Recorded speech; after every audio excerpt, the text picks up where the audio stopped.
I am back with a totally random video today. Just to give a bit of a brief update first, sorry it's been such a delay with very infrequent videos. I've mostly just been posting like the last scraps of stuff I had left over, like old unedited videos from the previous Random RPG Maker set. And that's because unfortunately, even after I'm now in the final days of recovering from my silly surgery complications, I've been having some kind of weird problem with my throat. The pharmacist said it might be catarrh build-up.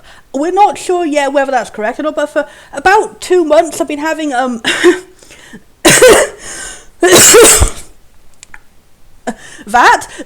wasn't on purpose. That was just really unlikely timing, holy shit.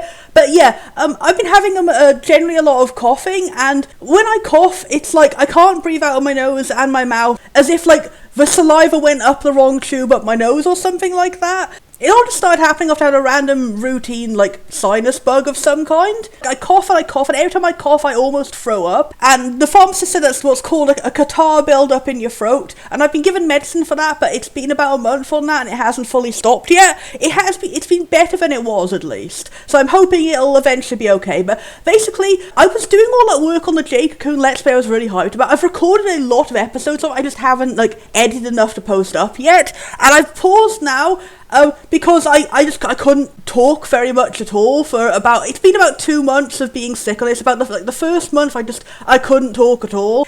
I would try and drink and I'd throw up, I would try and eat and I'd throw up, I would try and talk and I'd throw up. Like any situation where a cough could possibly happen, I would throw up. I'm not going to go into any more details, it's probably terrible, you guys don't want to hear about it. But anyway, I've got the Jake Coon Let's Play, I've recorded a lot of stuff, I've got a lot of progress made on that. I've finished playing the entirety of the main game and grinding out every possible optional conversation in the post-game, but I haven't finished the actual main post-game gameplay content. Oh, and also the entire Let's Play, I don't know how you even mentioned that in the update. The plan of it is I'm playing the prototype version of Jake Coon to the localization prototype and comparing every single change between that and the final version. So I've played Jake Coon 2, the whole main story, twice, and that's why I've been pausing a lot at this stage where I'm doing the post-game optional conversations, because it's a massive amount of text and it's all kind of like, some of them go in the same order, some of them are random. It's really, really hard to compare. But basically that's where I paused because I just suddenly couldn't talk for a while, and it was so frustrating. It was like right in the moment I have to do the most talking of the whole Let's Play. And then also I've been like getting hyper-focused, like more and more stuff I can add to the Let's Play, like, oh, let's talk about the art book, let's talk about the Japanese guidebook, let's compare the Japanese and English manuals, let's play the Japanese version too and compare some scenes. Oh wait, I can barely understand what's going on. To get to this scene I had to play through the entirety of a Japanese game. I had no idea what I was doing, I couldn't read a word. I just had to get to one scene of one particular NPC I really liked, and that took the whole playthrough. So I've played through Jake Coon 2 3 entire times, the main story and the post-game twice. I haven't finished the post-game, but almost finished the post-game twice. Oh, and also I found another prototype disc on eBay. It was very boring. It was the PAL region promo disc, which is like really close to actual release. There are only a few tiny differences to document, but that's been added in the pile. There's something about an Easter egg where certain monsters' heads can be different sizes. That's gone in the pile. Talking about that one NPC I like, that's gone in the pile. Magazines from Japan, throw them in the pile. All the pre-release coverage, all the beta screenshots, the promo disc from Japan, not the promo disc of the PAL. I just talked about that one. 2 promo discs in the pile. I joined a whole Jake Coon focused Discord and I learned more facts about them. They've gone in the Let's Play. And a friend on that has been making Stuttle files. Whatever that is, they're for 3D printing. I have got a 3D printed version of a monster from the game, and I spent like 2 weeks painting it, and then I went out to random places around my neighborhood and took pictures of that monster eating fast food with me because I thought it'd be very cute and funny to put an episode in the Let's Play, and that is now an episode in the Let's Play. There are a lot of episodes in this Let's Play, and I may have been going a little bit too hard because of actually taking a lot longer than I expected, because obviously once I go and I add all this extra information, I also got corrections on some things I misremembered early on in the Let's Play, because obviously I'm here talking about a nostalgic childhood game, I'm going to get some things wrong, and I felt very embarrassed going back, and obviously after I've done 3 whole playthroughs, I was like, oh, I can see I made a mistake there, so time to go back and re-edit the whole 5 episodes I've already finished. And hey, while I'm at it, we'll add my review of comparing Jake Coon 1 and Jake Coon 2 which is the right one you should start with. It all depends on you, because they can be played in any order. There are some continuity references, but I think the second game does a good enough job explaining things so that you could theoretically play this first before Jake Coon 1, and it's great, and they have very varying different gameplay, they're both appealing in their own way, and I found about the Eternal Corridor elemental switching feature that is in the international versions of Jake Coon 1. I'm like, I can't start going into Jake Coon 1, I haven't finished Jake Coon 2 yet. So anyway, because that's what I mean, I've been going back and re-editing previous episodes, so I'm going to make this the best possible Let's Play I possibly can, and this may mean that it will take a little bit of a longer time. So I've realised, logically, in the meantime, I should just be making smaller videos to keep putting out along the way, so I'm not making you guys wait a million months every time. Especially since I don't know when this throat thing will be fixed. So anyway, that was me talking a lot, and my sinuses are already kind of feeling kind of clogged, but that's the whole required setup to get to. I am now today just going to play a bunch of random short games because I can't talk for very long, and this will be our fun filler video. It's going to be essentially a spiritual sequel to Random RPG Maker, but not fully committing to it as much. Oh, that's the one thing I forgot to mention. The episode previous to this, which should have been posted, is Skyborn. I actually recorded that just before I got this throat problem, so you may have noticed my voice sounded a lot better in that one. I will be in post editing out all the horrible coughs, except obviously the first explanatory one, because that just happened with perfect timing. But anyway, if you see any pauses or skips in the footage, that's because of that. For now, I'm going to be doing this thing where I'm just going to put a timer up and play 30 minutes of several other random games I've got in Steam bundles. I have no idea what the fuck they are over the years. This is not going to be an actual, committed to big review series. I'm not going to make it a big ranking. I'm not going to I must do exactly 50 of them or whatever.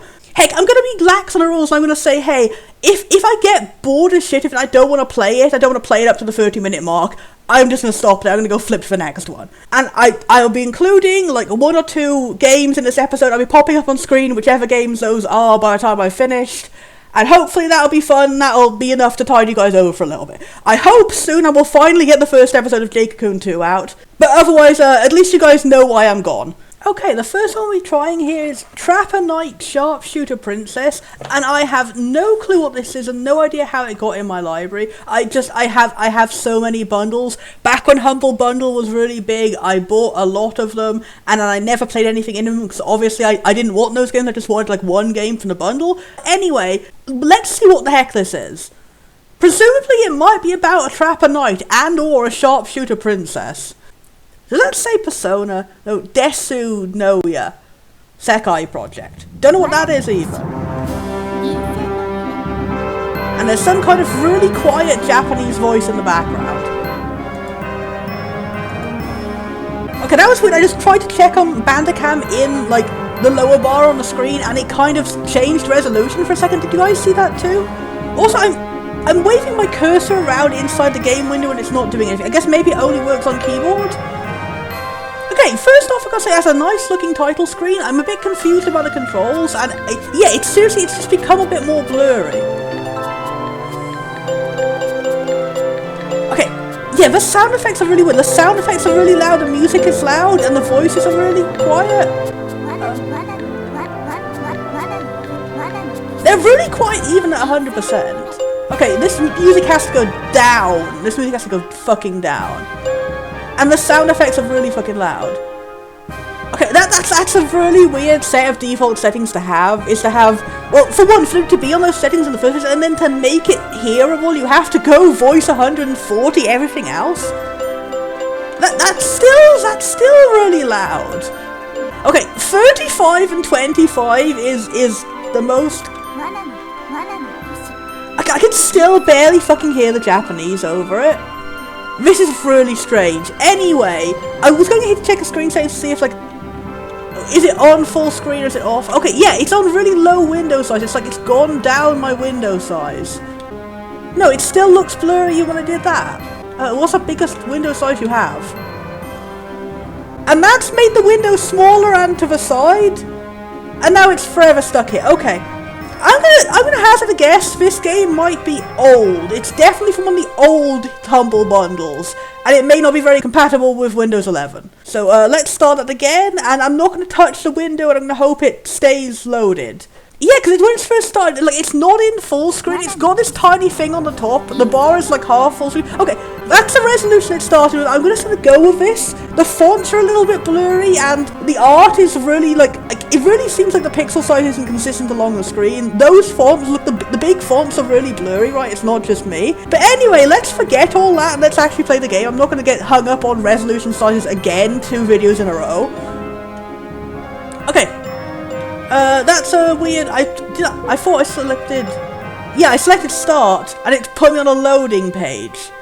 I'm trying to start a new game. Okay, it says on the bottom in tiny font, select an empty slot to start from the story's beginning. Gonna hazard a guess and just say this is a really poor interface again for a New Game Plus. Like, even if you wanted your New Game Plus to go from the same interface as the save load menu, it's usually logical to have it go in the save menu, not the load menu.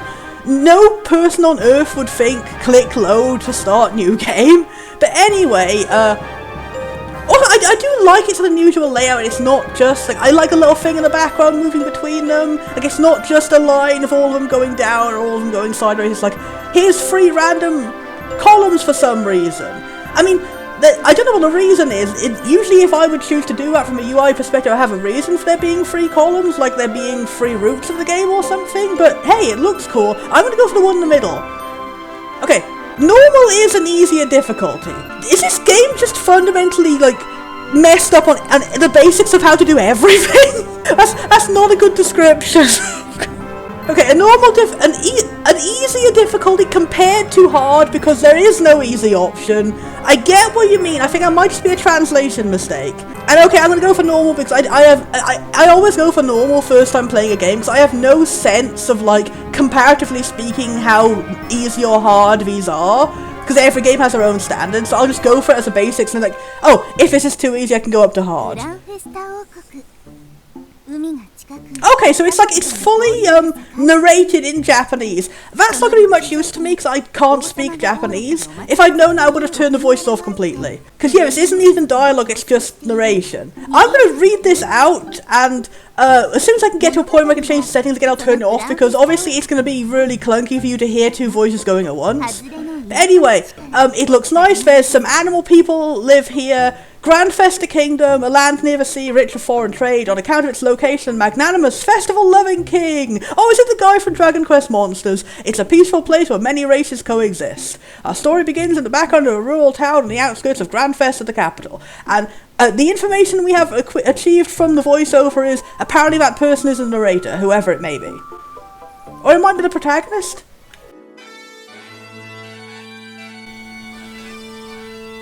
And Scotland is here.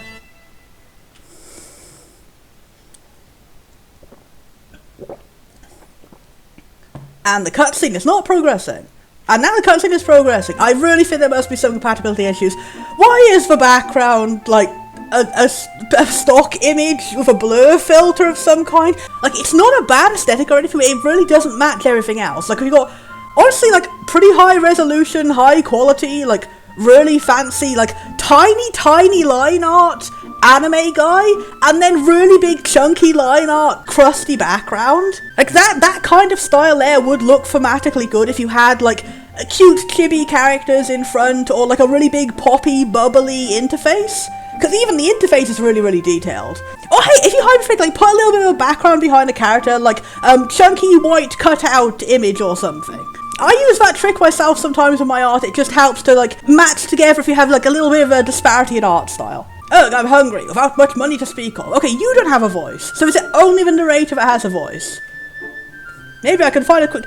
Also, that's a really weird phrasing. Ugh, hungry again without much money to speak of. It sounds like you're talking about, like, a different person other than yourself, if that makes any sense. I'm not going to nitpick at that, but I just want to point it out. That's also an error that you'll find in Jake-Cocoon 2, and that Let's Play finally gets off the ground. There are a lot of text boxes, particularly in the post-game, where it's like, oh, these sound like every text box was translated independent of all the others, and they didn't know what else was being said in the cutscene. So the guy would suddenly go between texts, like, I'm talking to you, I'm talking to myself, I'm talking to you again. And the reason it happened in that game was because every line was voiced, and the voice files were all, like, ordered in the worst possible way. It was ordered by character rather than by scene. Like, every single voice clip from the protagonist Kahu, like, 2 2,000 voice clips all in one big chunk, with no indication whatsoever what scene in the game they matched up to, and it seems they may have translated from the voices rather than from the written text, and that explains why it's also confusing. Anyway, that clearly is not the reason here, because this guy isn't talking.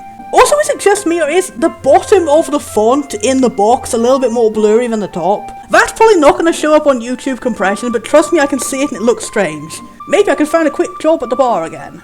Why? Now what's the meaning? Is this a grandpa? Yeah?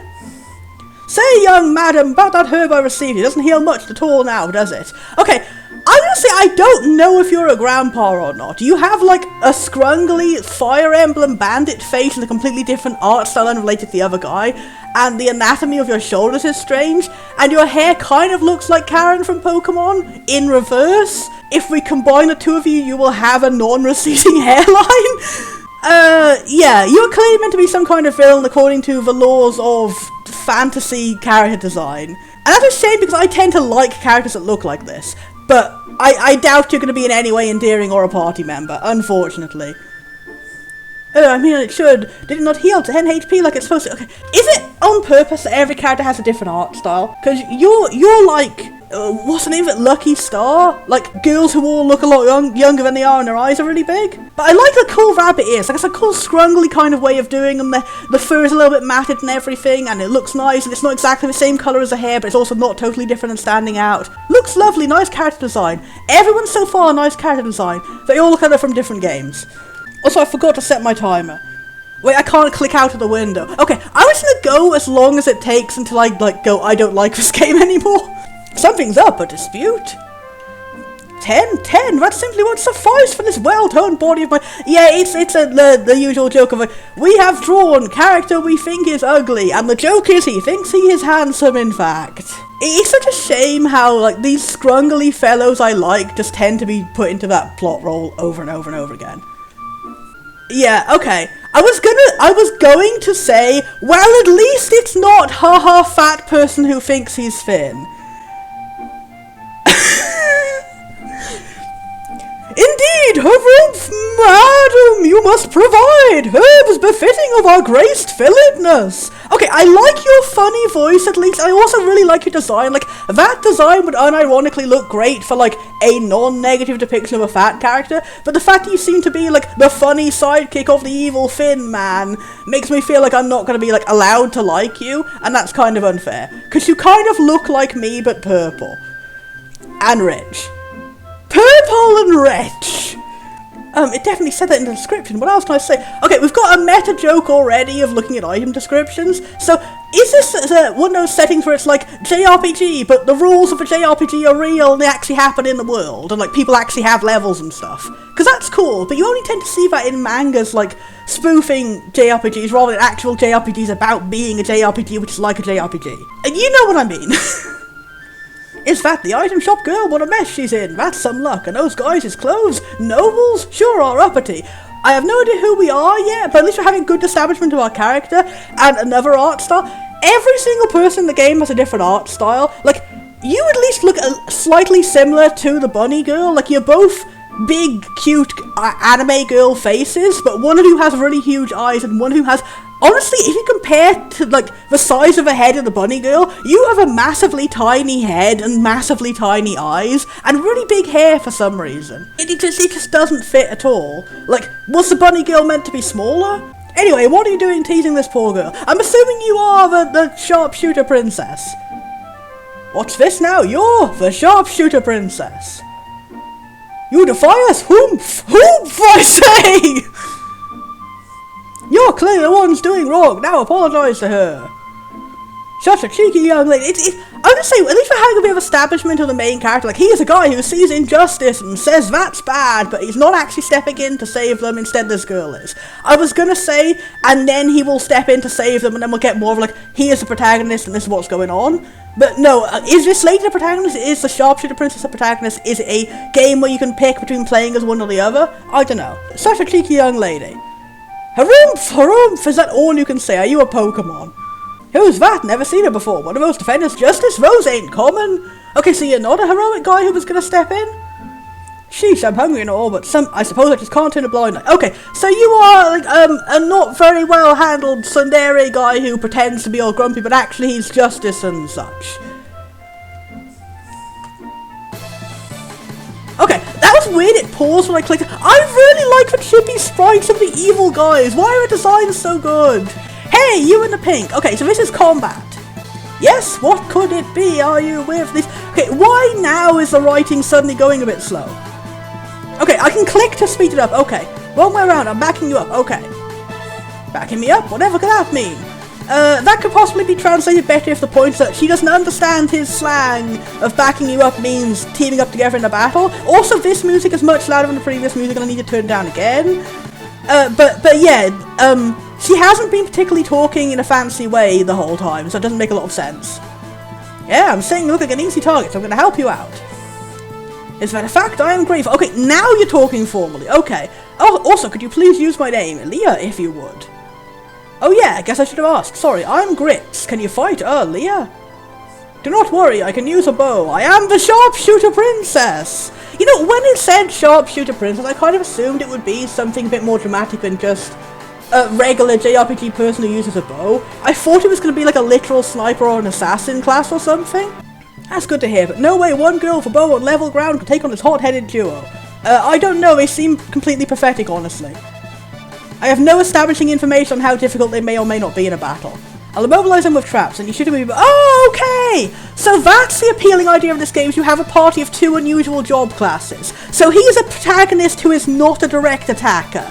I like that, it gives more complexity to the character. And it's strange how there aren't many games that do that, like, even when you have, like, protagonist is like a sneaky thief, tsundere guy who's very indirect. This is like, such a cool idea, like it symbolizes that personality, like, I am an indirect man who isn't open about his emotions, therefore I fight by using immobilizing traps. It's cool. My, as a talent of yours, you sound rather full of yourself, but I have no objections.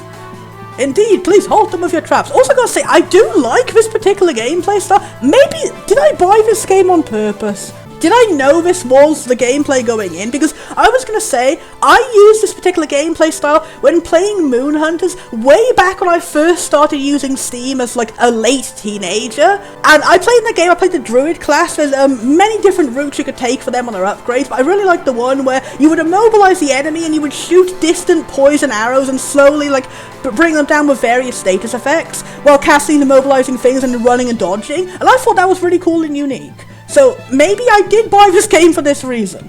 Or it could just be a total coincidence. For it is my duty to protect the people. Also, is this a Fire Emblem? I only just realised we're on a grid. So is she a defender of justice? You already said she was. Another meddler from who knows where. I can see how this will play out. But we are gentlemen of honour, harumph! By which I mean we ate all the honours which no longer exists in the world!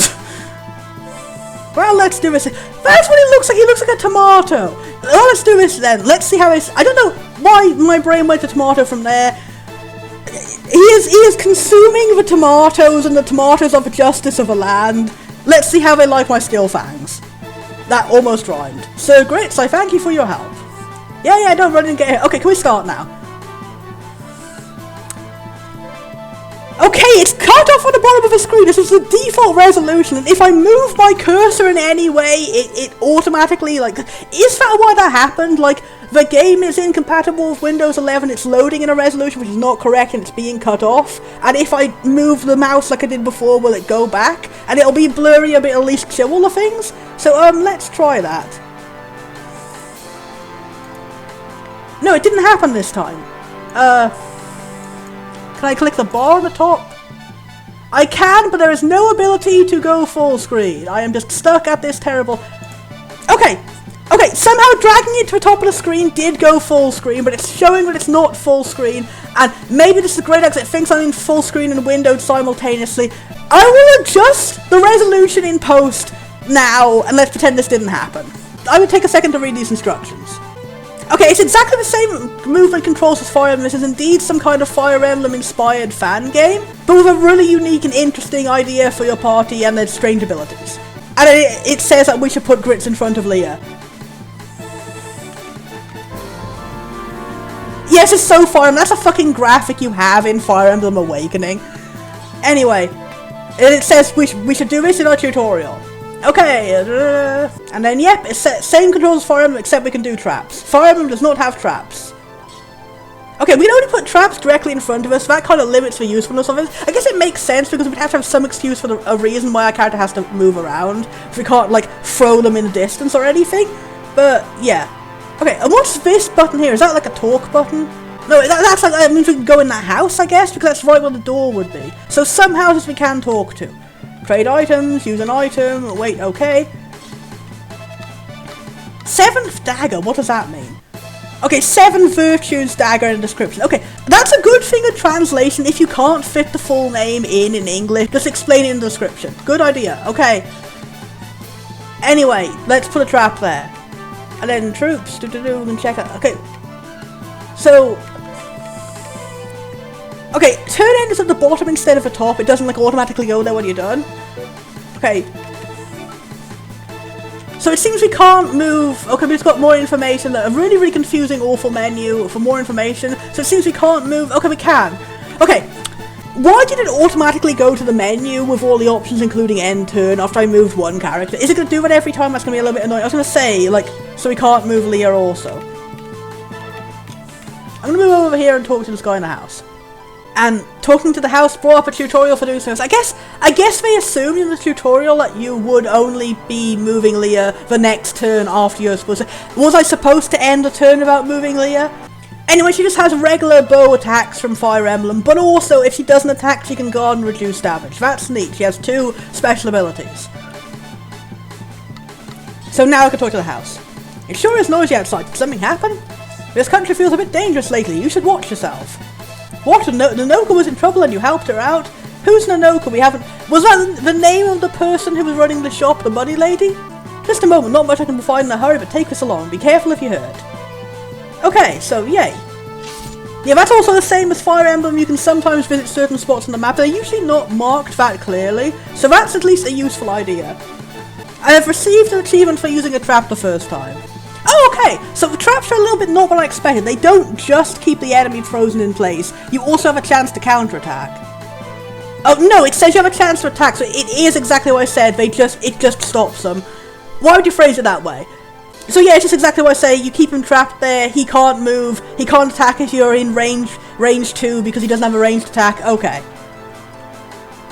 That's a bit of a confusingly worded way of saying it. Also not sure why the purple guy didn't move that turn.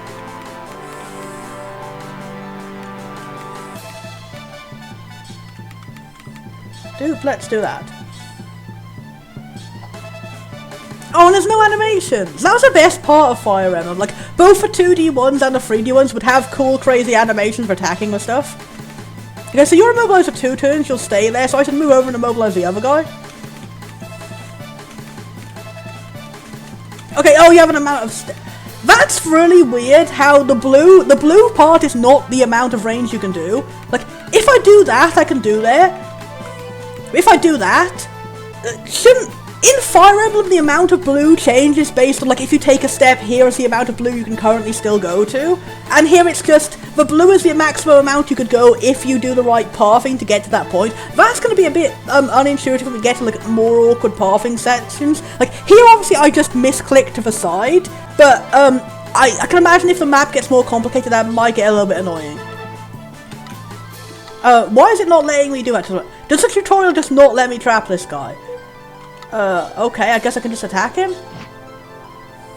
Is he immune to traps? Sounds like a special ability?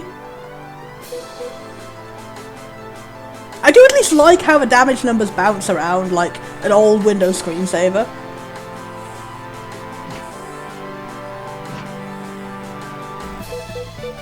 Okay, RIP, fat dude. I wonder if I was not meant to attack him at all in the tutorial, because he wasn't really moving or doing anything during his own turns. Like, I feel like I've accidentally broken the game just by doing the regular amount of, like, questioning of the system that you'd expect. I mean, okay, he has dialogue for being knocked out at least. Maybe he was supposed to be defeated after the first guy and he would start to move after you defeated him? I don't know. Harumph Wumph. Okay, we didn't have any dialogue. I think that might have actually been a bit glitched out, like we weren't meant to do that. Like, we would have dialogue for defeating him with Leah because the tutorial expected us to do that. Anyway.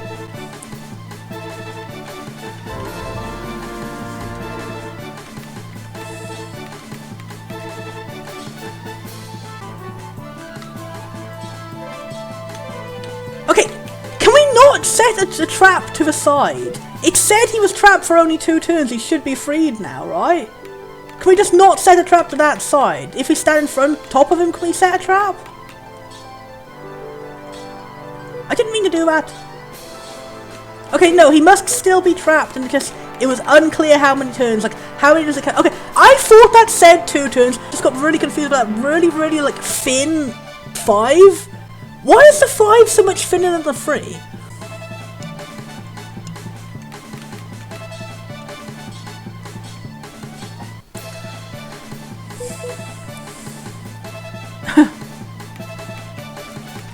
Let's all just beat this dude up, I guess. Why did I read the 5 upside down just because it was thin? Like, I really don't know what happened there.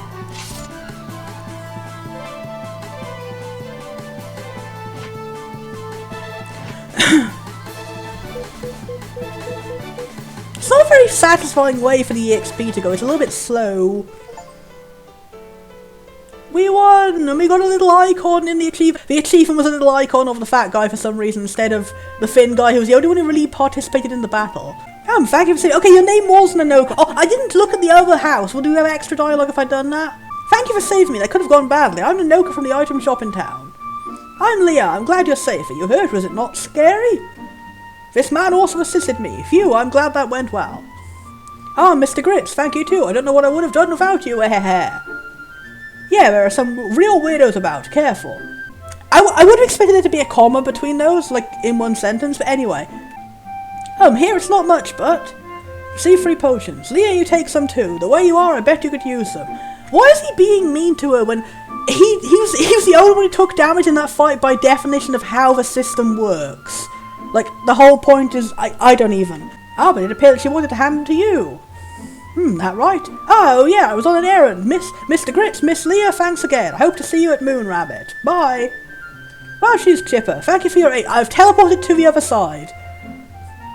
Imagine Dragon Balling, teleport behind them. Ha, doesn't merit thanks.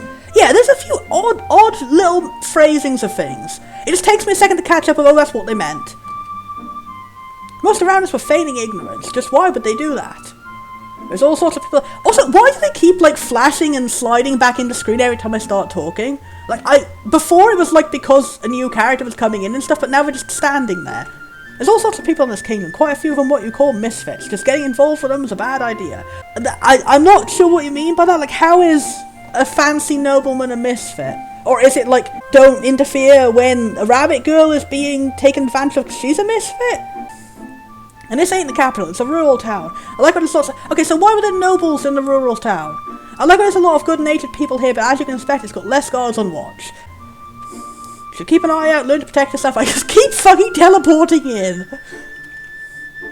Also, why are you telling her to learn to protect herself when she already knows how to fight and the whole fight was her doing all the fighting and you not being able to fight? And like, when you go and try and fight, the guy stabs you in the face and you were on very low HP. I would say I was doing that because I wanted to get through it faster. I know the intended function of that tutorial is meant to be you just cast a trap with him and keep him standing outside doing nothing while the sharpshooter lady like whittles them down. But that would have been slow. But that's what the tutorial told me to do, is to not have him fight. So I don't know, man. Are you also a misfit? Is he supposed to be like that really crappy version of Tsundere where it's just like, I act mean for no reason, it doesn't really make any logical sense with what's happening? Quiet. Why did you rescue me?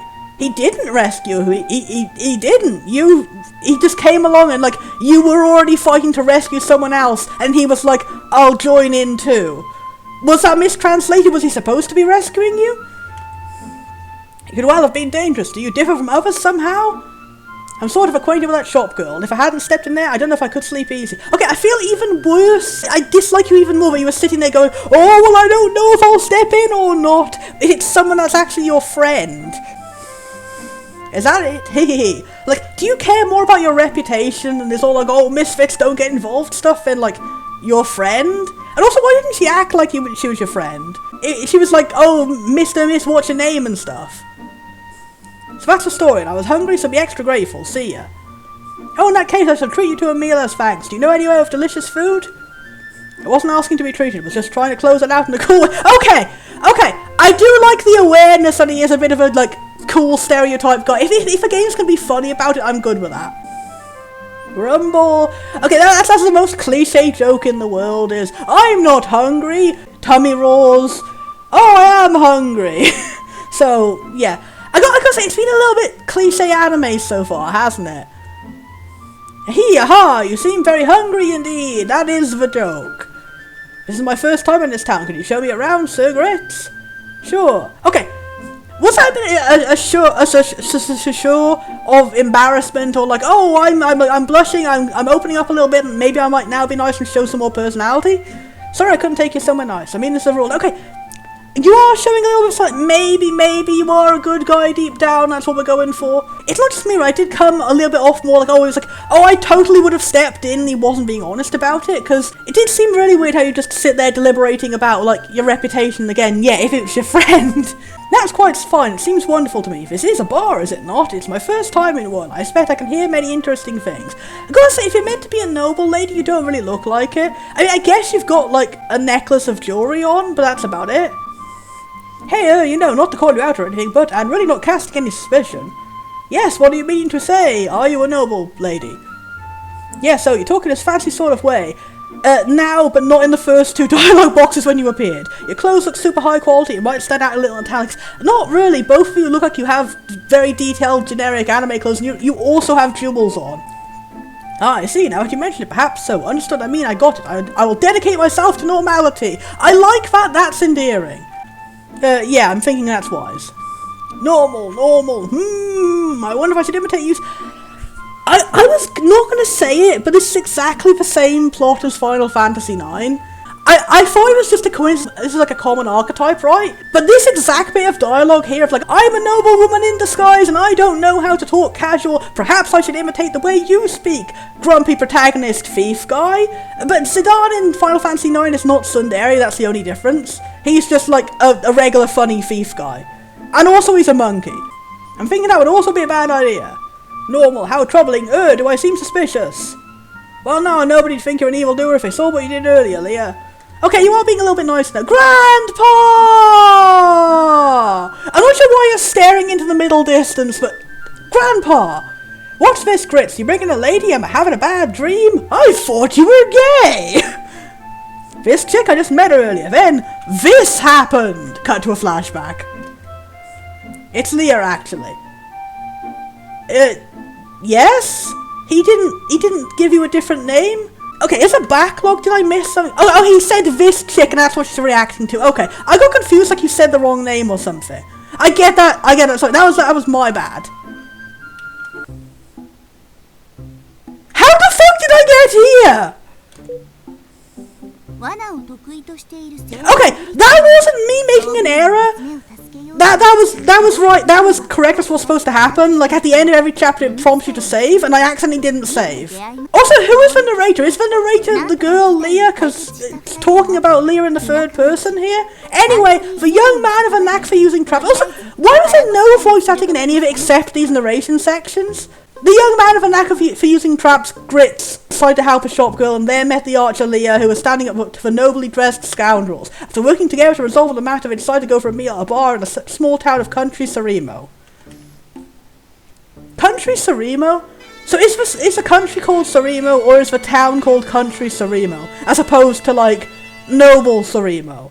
Future-seeing smile. That's a lovely phrase, that's an evocative phrase, that's possibly a incorrectly translated phrase. I'm confused.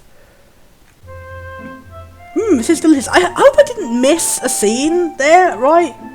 Okay. Okay, I did it again, it didn't do it this time. It must have just been by sheer coincidence that was the end of a chapter. In a situation that seemed to be mid-sentence. Anyway, it's delicious. You like it? Good. Place looks like a hole in the... Place looks like a hole in my throat. But the food's good. What are you calling hole in the wall? Anyway, take it easy, you two. We've got good food and drink here. We got grand food and drink, we got grand food and par.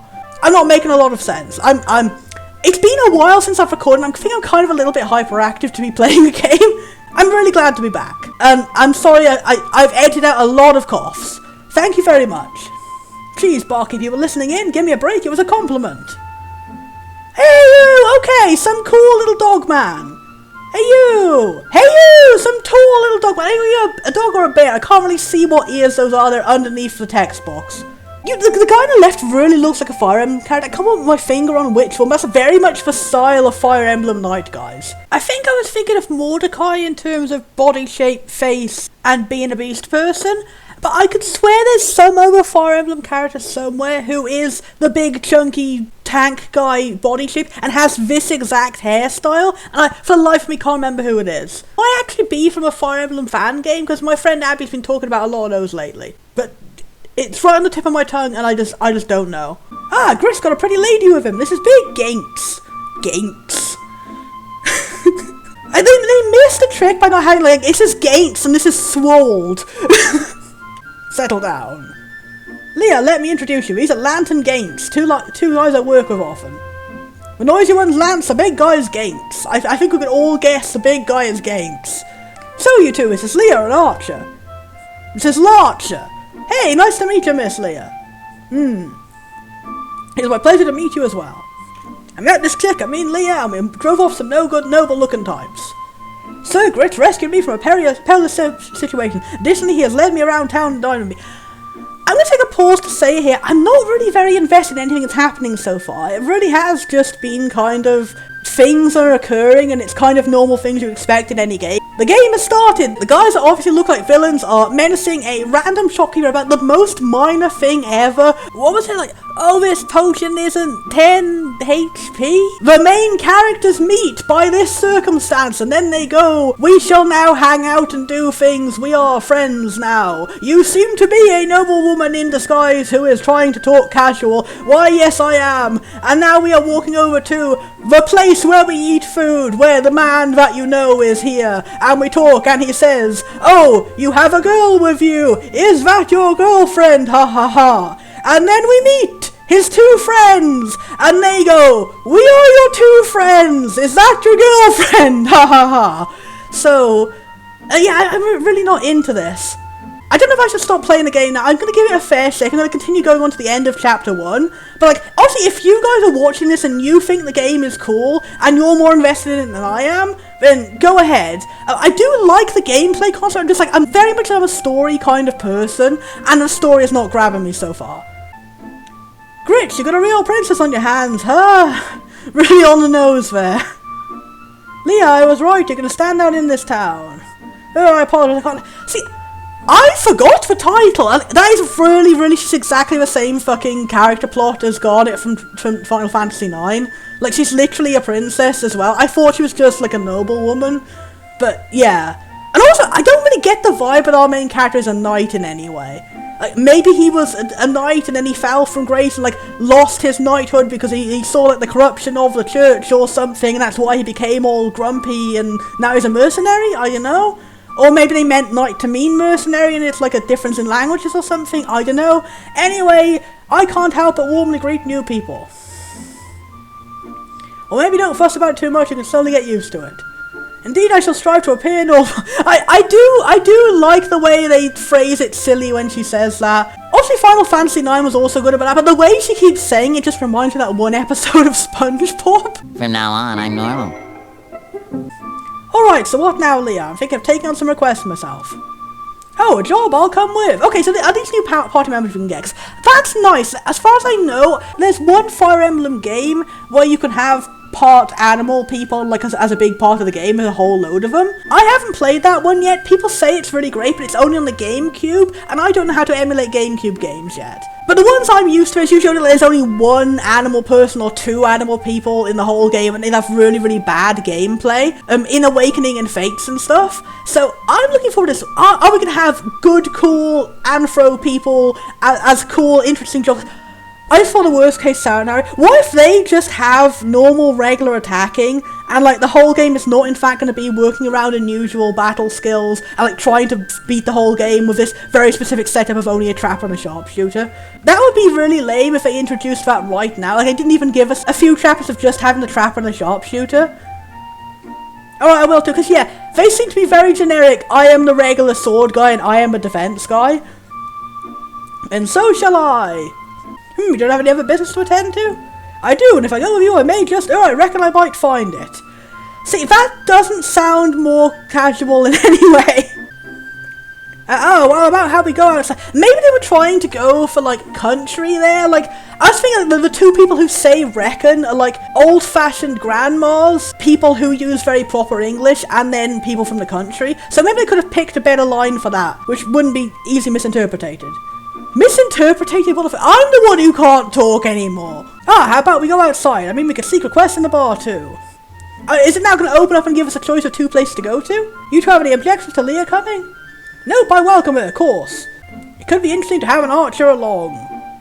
Yeah, it's just so little sense of just personality and vibes and intentions. It's like, it would be good to have an archer along in our party. We will go and do jobs as a party because circumstances have forced us to work together. That is what we're doing. Okay, alright, it's decided, let's go. I've got to guide her around town too. Right, so okay, so it's not going to give us a choice to actually go around the town or anything. Right, so including the bar, there's a bunch of buildings around the plaza. Lots of people's houses too, of course. I'll show you a few. On the other side of the plaza is a church. Next to that's an orphanage. All the kids in the area go there, so you can think of it like a little school. It would have been nice to have the background change as we went to those things. By the way, if you go past the orphanage, you'll find a no-good shop. You know the girl you saved. Maybe they just literally couldn't afford, like, a budget for too many backgrounds. And they spent all the budget on the cool character arts of everyone in different styles. I'm not going to count the Fire Emblem Heavy Armor guy as a different style, because even in Fire Emblem, that's just a thing. That's how you know it's specifically the Fire Emblem Heavy Armor guy. They always do have very different looking faces. And I like that style too, so I'm not going to knock it, but I'm pretty sure I have seen a Fire Emblem Heavy Armor guy with that exact hairstyle, and he may or may not have also been one of the furries. So run downtown, nothing flashy like the capital, huh? It's got nothing like the Grand Guardian going on. I bet things are real festive in the capital around. Like, okay, the first bit of actual, like, world building going on, that's the first one that made me go, ooh, I wonder what that is. Grand Guardian. Huh, you don't know what that is? It's only the biggest event in the kingdom. A bunch of teams fight each other and the winning team can be knights of the castle. Okay, so it's a boring tournament arc. That's not a very fitting name for it. And lots of people are preparing for that right now. Okay, so is he going to become a knight by the end of the game? That's a much more boring idea than him being a retired knight with big angst. Why suddenly booby lady? I'm confused. Why did they cut like that? Because the cut like that made me feel, is this a flashback? Or is this just because she's standing in the same position when everyone else is gone? Did everyone just abruptly leave her and now someone else has come along to talk to her? Also, what a strange design for the booby lady. She's dressed like a stereotypical dancer class in Fire Emblem, but then she has like a mage hat. Like an atelier character. You there, miss, looking for something? Eh? Hey, Elena, cigarette too much. Okay. So what happened? Everyone left and then they came back? That was really strange, like, cinematographic structure. What is the word for that? What is the word for... We've just deloaded every character out of the screen to load in one more, and then we slowly put them back in one at a time? I've never seen that before except in that Sonic Boom episode. This is where Sonic ended, and he's been replaced by Knuckles and Amy. Then Sonic's teleported here, as is everyone. And then they all disappear. Then he falls, then they reappear one by one. Like, Knuckles falls in front of him, too. Yeah. Let's watch that in real time, because that's fun. Whoa! Oh my god! Cigarettes, who might this be a friend of yours? I don't know about friend, but she's Elena the fortune teller. I see her doing fortunes all the time. Okay, it's the cliche trope of fortune teller who is vaguely coded as Arabian outfit, etc. I haven't seen too many of those being done for fan service. It's usually like an old lady for some reason. She's pretty, ain't she? Well met, miss. My name is Leah. I'm Elena, and I like to touch my boobs a lot. Like, it's such a strange pose. Like, I've just decided to pose this way to push my boobs up, I guess. Or maybe she just has really bad back pain. Hello, I'm Elena. Nice to meet... Okay. I'm Elena. Nice to meet you. You were looking for something, aren't you? My Carter told me so. Doesn't really rhyme. Is there another line going along? Looking? Yes, I suppose I am. Aha, don't be afraid, let yourself relax. Ha, funny joke it's gonna be. It sounds like she's doing a sex thing, but she's actually doing a fortune telling, right? That's gonna be the joke? Yes. I don't particularly trust stuff like fortunes, but Elena's got a good reputation. You came in search of something, Leah. Indeed, you might say that. Okay, yeah, are we gonna get what your motives are for running away from being a princess? Well, I'll tell you something on the house too, Grits. Is she actually meant to be singing, or is it just meant to be, like, end of a sentence tone indicators? 'Cause I know Dr. Snap, for some reason in that one official comic about him making pickles, instead of using the usual Japanese end of sentence tone enders, they did, like, little musical notes and hearts and stuff, so that it could be a translation choice like that. In which case it would just be indicating she has, like, a flirty tone to her voice, maybe, or is a bit sing-song but not literally singing. A trio calling themselves the Noble Roses, causing trouble all around town as of late. If you can convince them to stand down, I believe the townspeople will reward you. Doesn't that sound perfect for your next job? My, how amazing! I thought the fortune tellers only told you the most ambiguous of facts. To think that they could contain such concrete information! Such useful stuff! Elena's special like that. One of the future popping in to say, this was generally the best part of the whole game for me. The bar is not very high. She seems incredible. All her power is stored in the tits. She's got 2 extra brains in there. It enhances her psychic abilities. A trio, what are they like? There's 3 of them. A stout man, a skinny man, and a leader. I've heard they dress like nobles. Does that ring any bells for you, huh? Okay, are they meant to be like bandits that disguise themselves as nobles to get free stuff? Because that would be more interesting at least. But also in retrospect that would mean, I was going to say, for a Fire Emblem inspired game, having the first enemies not be bandits? Wow, that's a rarity in the genre. If they do turn out to actually be bandits, that would kind of be funny. So yeah, we're going to meet some other guy who's the boss of the other 2 guys. I'm going to guess, if he is the cliche bandit guy, he's going to be some buff, stout man wearing like a Conan the Barbarian outfit, and he's either bald, or he's got tiny brown spikes of hair, and his face is just really scrunkly with no eyebrows, big crazy eyes, and a huge nose and stuff. And probably scars everywhere. And he has an axe, or a mace, or a flail. Yes, it does. Wow, just incredible. I'm having doubts this is just divination now, but that's some good info. Man, thanks. Your powers are impressive, Elena. Is it joking to be like, I was just sitting there right behind you? My, thank you for saying so. Or is it joking to be that she turns out to be the boss of them? Because that would be an interesting twist. Would you also know where to find them?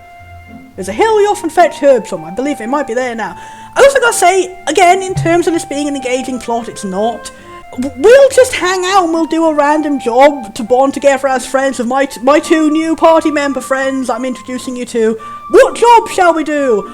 Person walks in who tells you exactly what job to do. It would have been fun if we went, what job shall we do? I found a job on a job board. Wow, this sounds like the same guys we just fought. Maybe we can get revenge on them and have some character motivation for why we're doing it, maybe. But I mean, they had to have some way to introduce the sex lady if she's going to be part of the party now. Anyway, alright, Eleno. You know that too? I don't know if it's rumours or what, but I'll believe it from you. Simply a card reading. With info like that, our course is set. How about you, Leah? There might be a fight, and weren't you looking around here? That should be fine. Let me accompany you, I can fight. I wonder what your motivation is, Leah. Simply don't want to ignore it if there are people causing trouble for others. Which is exactly why it would have made sense for both of you to immediately want to go and take revenge on those guys and stop them from hurting others. Like, it could have just been as simple as, and then those guys ran off screen and were like, damn, we couldn't defeat them this time, we need to go find where they are, and then this girl could come in and be like, I've got a tip, those guys weren't working alone, they have an evil leader, he's been menacing the townsfolk, he's been sighted over here. But you could have achieved both goals of having a character moment of them going, we're really fired up about this, while also introducing this lady. I don't know why I'm script doctoring it now. I'm so not engaged. I'm kind of pausing every 5 seconds to make a funny joke. Anyway, I suppose it's decided I look forward to the outcome. Let's go. Time to get down to business to defeat the Huns. Unironically, that's kind of what Fire Emblem Bandits look like. Grit, you got it! I have no personality except generally agreeing with everything everyone else does. Seriously, you were the bare minimum for chirpy Fire Emblem sword, man. And it's a shame, 'cause I really like your design. That's a cute little dog dude. Maybe we'll get more expansion on these 2 characters later, because it really does seem right now, we don't know anything about them except, I'm normal hero man, and here is my friend, the quiet stoic defense guy. If this really is, a Fire Emblem-based fan game, you'd think they would want to have twists on the genre that we haven't seen before. We have that with the gameplay of the 2 main characters. You'd think everyone else would be equally, subverting stereotypes. Maybe they have different gameplay that's going to be revealed, and it's going to be fun, and it's going to be great. This is how life is in this town, and we talk for a really long time. honestly, compared to a lot of games I've played, this cutscene probably wasn't very long, but I've been having a hell of a time getting through it. It seems like fun, you're all so lively, yes, let us get down to business. They don't seem like a particularly lively cast to me, but anyway.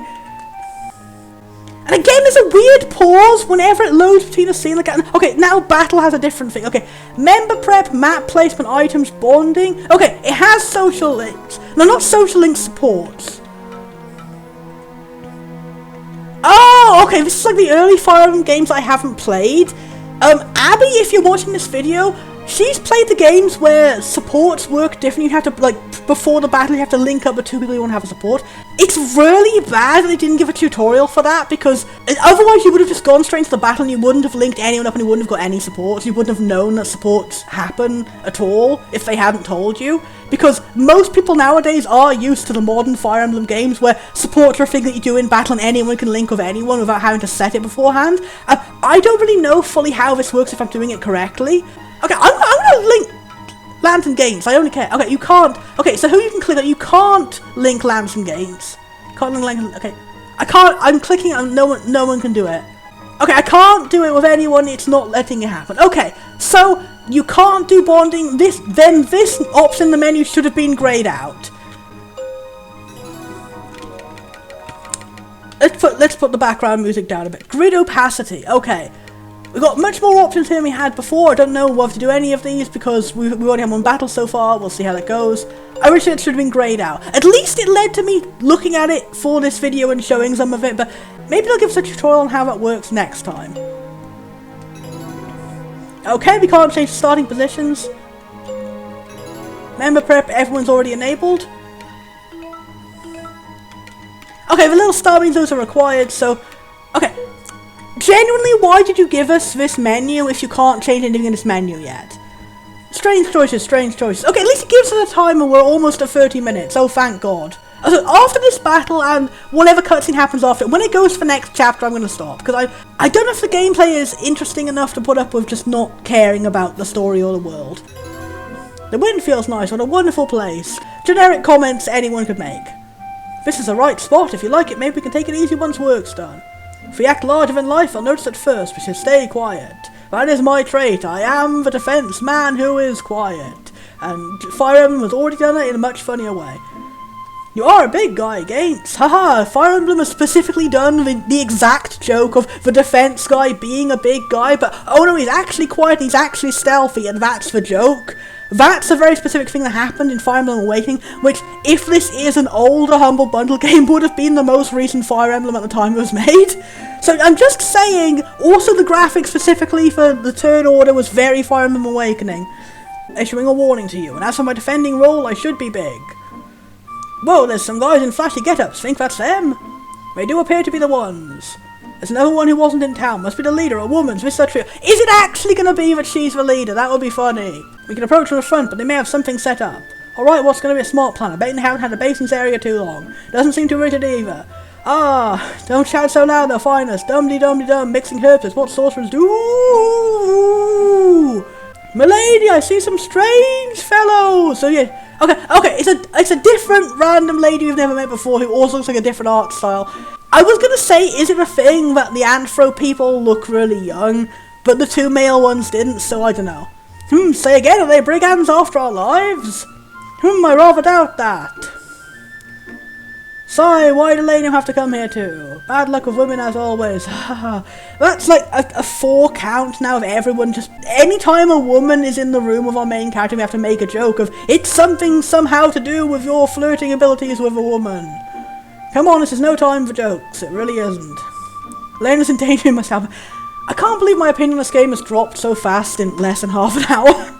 To be fair, it wasn't very high to begin with. I was just, like, cautiously optimistic. Milady, looking closely, this lady is quite a beauty. May I go talk with her? As if that means she couldn't be dangerous. Oh, well, Baban, show your manliness. And the joke is that he is in fact not manly and in fact not attractive. The joke. Come to think of it, our subordinates did lay out some traps. Harumph, I must make haste. And then the funny fat guy walks into the trap and it's so funny. Well, great, guess they're headed for a later, let's help her. Who the devil are you? I should put an end to you. Only now the battle music has started. It seems we've been detected. Alright, let's do it. First things first, to go over to Elena and bring her here. I'm going to tell the player exactly what to do. Everybody move with caution. Right, I'll put up a wall. Doing my best. Okay, and then we're going to explain it again. 99% of it's just a very basic concept that you have strength and magic, like in every other fucking game, not even just Fire Emblem, every JRPG, every strategy game in general, except like, obviously ones that are set in the future with tanks and stuff. And then the tiny thing at the bottom is talking about the weapon triangle, which is the actual thing unique to Fire Emblem, which you should be explaining. And they don't even explain it very good, they just say some weapons are effective, bows are effective against flying units. Everything else and what they're effective of, who cares? Born of the Future, literally why did they explain bows are good against flying units when there are no flying units in this battle? Explaining literally any other weapon weakness would have been more useful. Born of the Double Future, I just realised it's because the equivalent battle in Fire Emblem Awakening, which I will bring up in a few minutes, had Sumiya, which is a flying unit. You may as well have just not explained, you may have just said look at the item description. Also, you've had no explanation for what classes these two are and what to do with them. And they really are just regular fighty guy and defense guy. I mean, I assumed the guy was defense, but maybe this guy would have had some kind of gimmick to set him apart.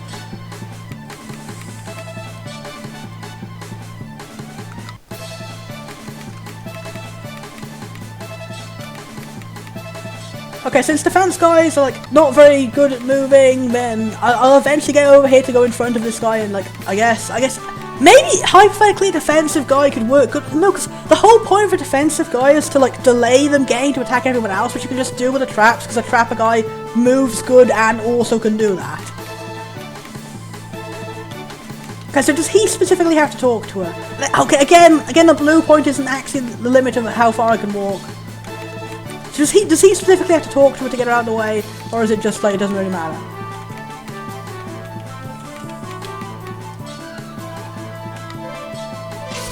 Okay, that's kind of boring, like on our first turn we can't do anything, we can just move. At least we're finally starting to see like a proper actual battle with more units. And most of them are just waiting. Okay, didn't get the impression that you were a girl from the overalls, but I thought it was like a hood over the top.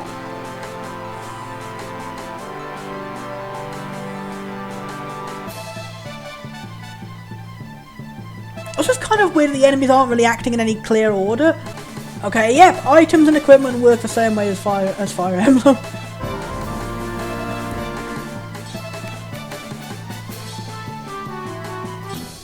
Ahem! Oh my, it's Grits, how goes it? Haha. Talk to me, why'd you come here? Something I want to join and fight with you, or to turn out I'm the secret boss. You can get great herbs here, you see. No, it's just haha, I'm so ditzy I didn't see the danger despite being the one who warned you about the danger. Yes, I've heard, didn't you realise this happened if you came here right away? Didn't you realise this is a contrived plot point? Haha, not to worry, I was aware you would come. Oh, I just trust you so much to defend me. We have an established friendship off screen, I suppose. Really, well, it's so weird how the first character's like, oh, we met this character and here's like how we met the character, it's interesting, and then the next three characters are just, oh, these are friends I already had off screen. Really, well, aren't you a crafty one? Hee hee. Anyway, you don't want to be idling around here, stay hidden until we beat these guys. Ah, how troubling, well then, I shall join you in the fight. Huh, you can fight? Yes, I like sound like you.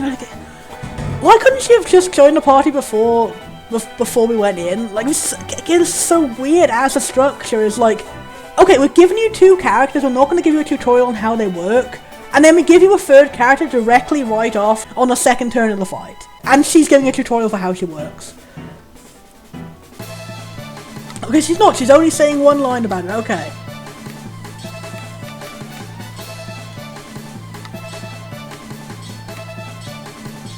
At least now someone can attack.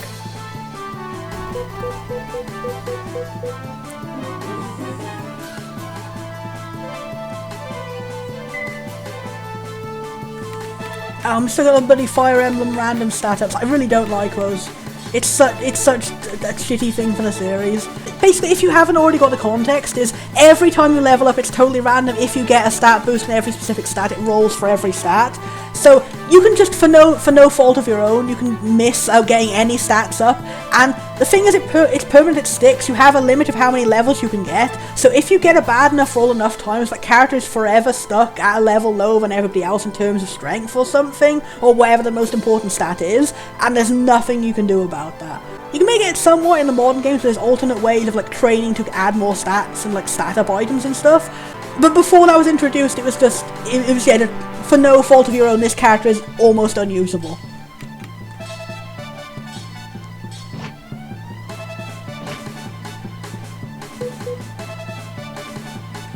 Also, I don't know if it's just me, but I haven't seen any damage predictions yet. Like, maybe I've just been missing it on the interface. That was also a notable thing about Fire Emblem, is usually you can tell exactly how much damage you're going to deal. Like, unless you get a critical or a miss, you get the estimation of how much damage you'll deal in the next turn. It makes it easier to plan for things.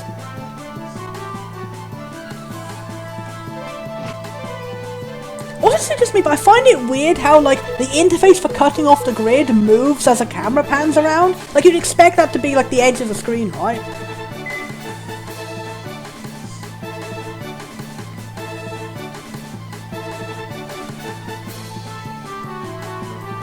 There's also a thing that's a problem in Fire Emblem 2, is waiting a long time for all the enemies that are out of range to do anything, to just sit there and pan over and go, yeah, we're not doing anything.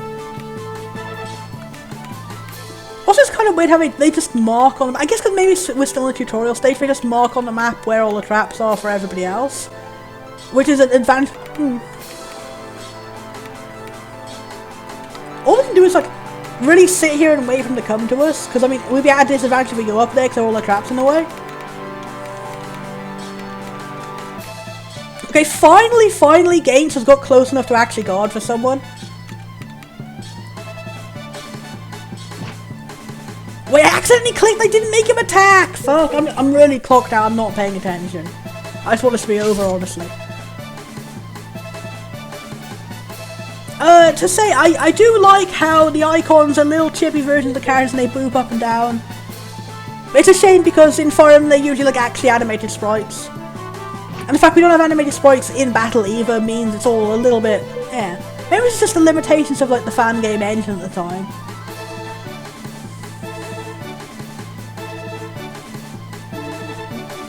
That's the thing, if this is a Fire Emblem fangame, shouldn't it be in some way giving you some kind of appeal that Fire Emblem normally doesn't? I guess the only appeal is this idea that you have a guy who sets traps, but then when you're immediately given a full party of people who just work normally, it's kind of like, well, why wouldn't I just pick them instead? It's taking me so long to get to set this trap, I've got to wait until this guy is in position. Okay, why can I not set a trap on this guy? What's that thing? Do we have to set a trap on a space that isn't there and wait for them to walk into it?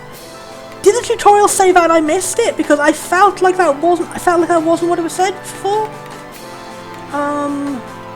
Well, I should have been setting traps before it came up then. Okay, that's my bad. I was misunderstanding the gameplay.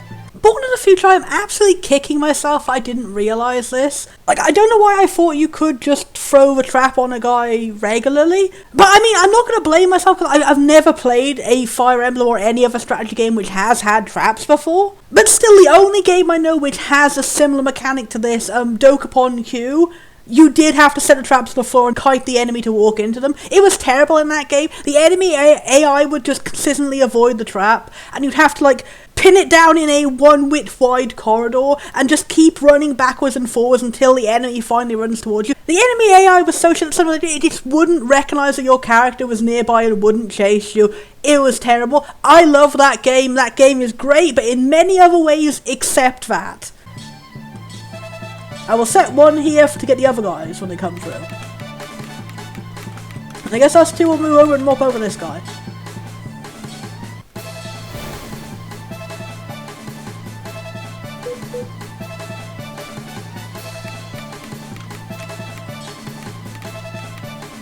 Okay, I can't quite get in range to do that.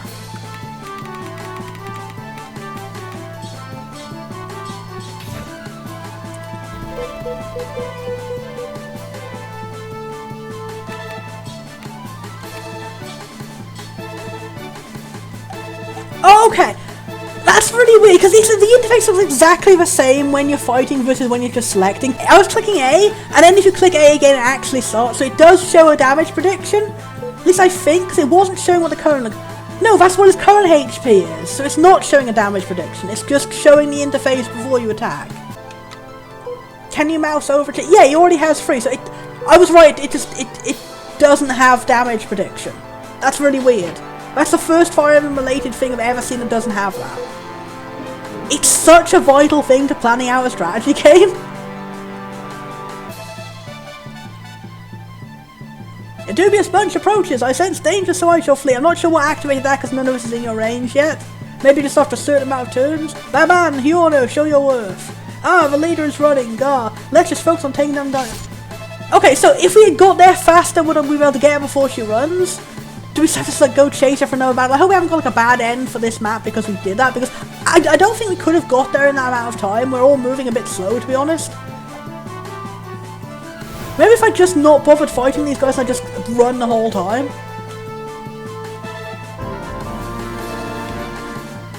Okay, and I put that trap there, now we're not going to go there.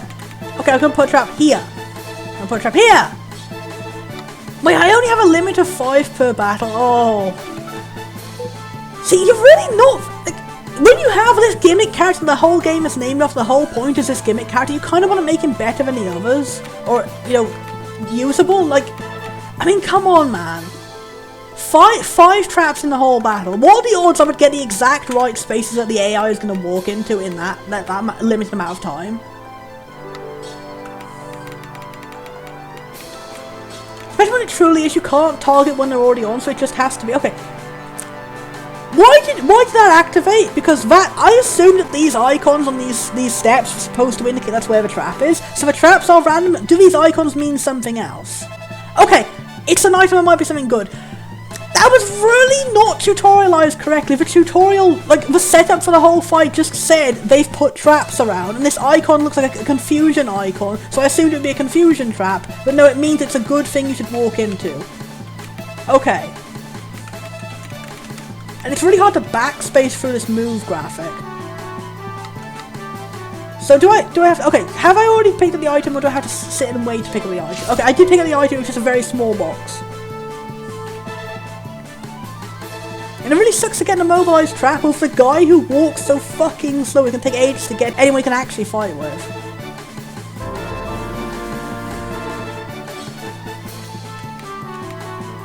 Okay, I can't move through these, so...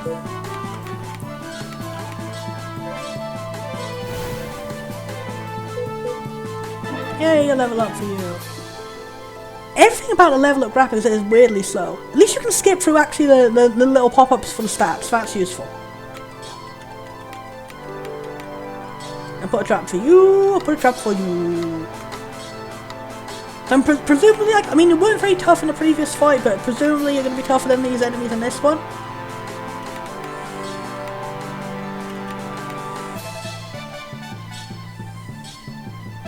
For who is that beautiful woman? I shall attack. Do not get in my way, please and thank you.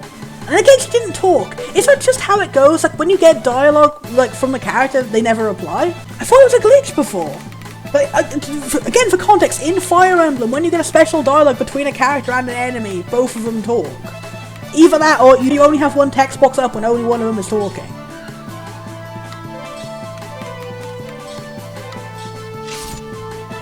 Also, that's annoying, you have to go over and click on wait on the immobilized guys too. Is there a way to bring up the menu to end the turn early? Why did the menu come up that one time during the tutorial? I did not press anything, I did not press any other buttons except just confirm to continue. If it was me, I would say the button to end the turn early would be either backspace or like enter or something, or just the cancel button. Okay, it's not any of those things. ESC also doesn't, it just brings up a tutorial. I'm trying to click to go back out. Okay. Also really intuitive, you press X to bring up a tutorial thing, and you don't press S to enter it, to exit it again. Anyway, have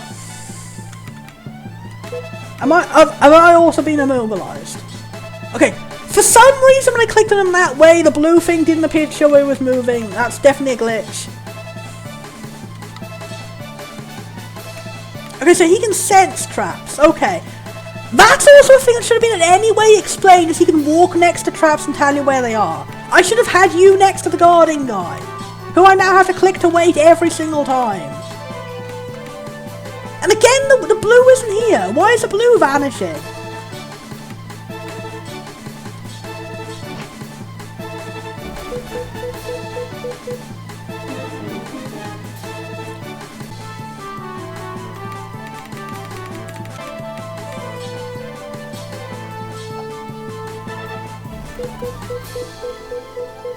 Also, wait, why didn't he react to her going, oh, sexy woman in the previous fight? At least your name, phew. Like, is that why he didn't move in the previous fight? Because it would make no sense. Like, no, but he's still in the fight. Presumably we would have to defeat him in the previous fight to make the fight end for the tutorial. How did he not see her the first time? Did he not have his glasses on? Well, he did on the graphic, but if that was an excuse I could potentially make, maybe?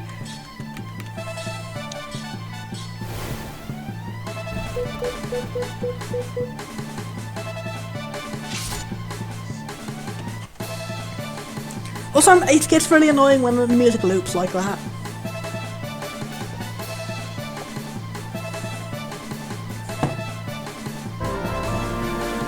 Oh, I can't wait till this is over. I feel so bad I'm saying that. So I guess we have to go the really, really fucking long way around. I keep getting bugged by the blue not necessarily being right. And again, like I predicted, so far most of the battling is being done by the generic fighter guy. And you still can't move, for 5 turns. 5 fucking turns. God, 5 turns is so fucking long. And again, all our traps that went unused. The majority of fighting is being done by Leah and generic swordman. And it takes so long to get up into position to actually set up a trap. And to make sure it's the right one the AI will walk into. And every single point here, every single gap is 2 spaces wide, so that's a 50-50% chance of me not getting it right. I only have 3 of them left.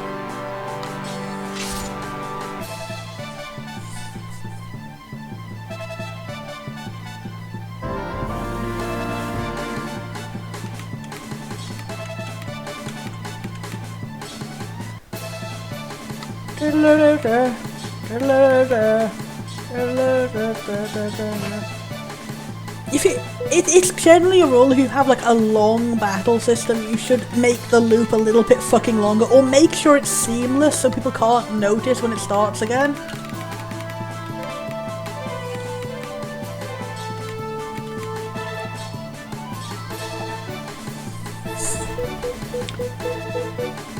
Wow, a second battle where Leah carried and the protagonist was useless. What was up with that dialogue being like, I rescued you and you, oh, do you really know how to fight? Like, I really wonder if maybe like the dialogue for the actual writing was made separately from the battle system and they didn't really know what would happen in each specific map.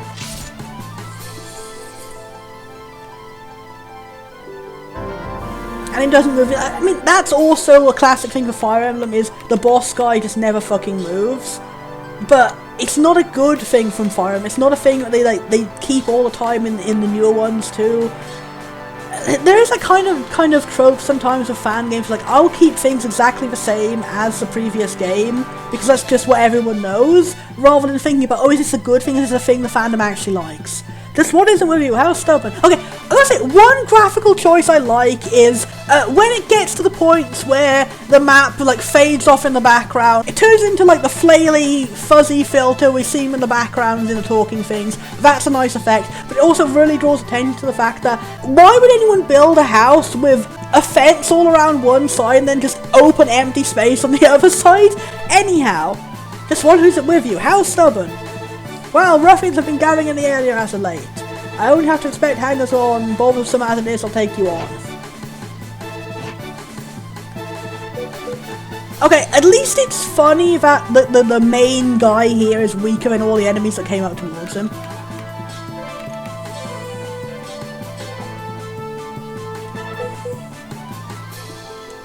Do I have to go long enough to beat the boss lady of these guys? Is there going to be another fight to beat her?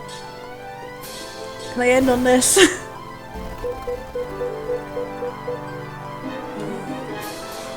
Like, it's not terrible. I know there are some infamously terrible Fire Emblem fan games. This is just, it's very generic. It's very generic, and I would rather go play a Fire Emblem game. I apologize, milady, I shall retreat.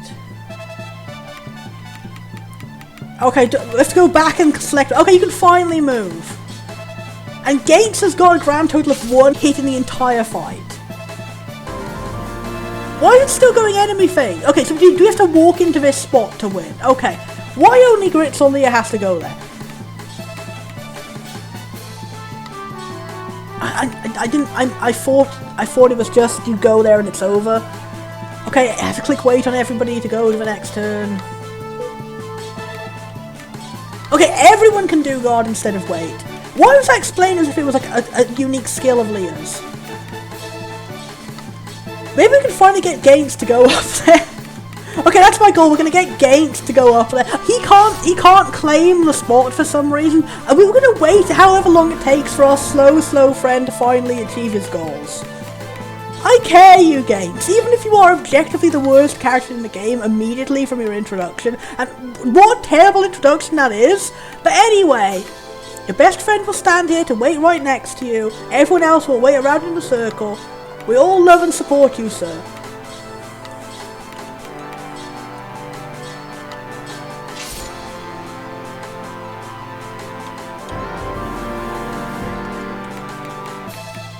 The slow red carpet walk.